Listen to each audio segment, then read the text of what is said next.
Alam po ninyo, hindi ko talaga kayang pumunta ngayon dito dahil sa aking kalagayan.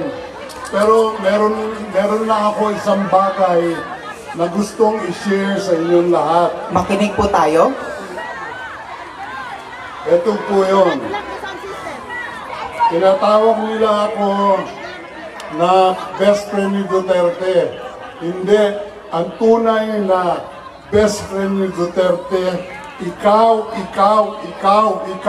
kayo. Alam ko po yun dahil sa 6 na taon na pagsilbi niya bilang Pangulo ng ating bayan, iisa lang ang kanyang kaibigan.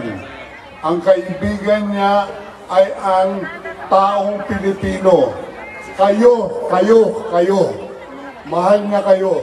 Isa lang ang hihiling ko. Pagdasal niyo lang siya at suportahan natin itong laban na ito na dapat kung kailangan may hustisya, dapat ibigay sa ating bayan. Yun lang po. Maraming salamat sa inyong lahat at sabay-sabay tayong pagdasal si Pangulong Duterte. Salamat po. Duterte!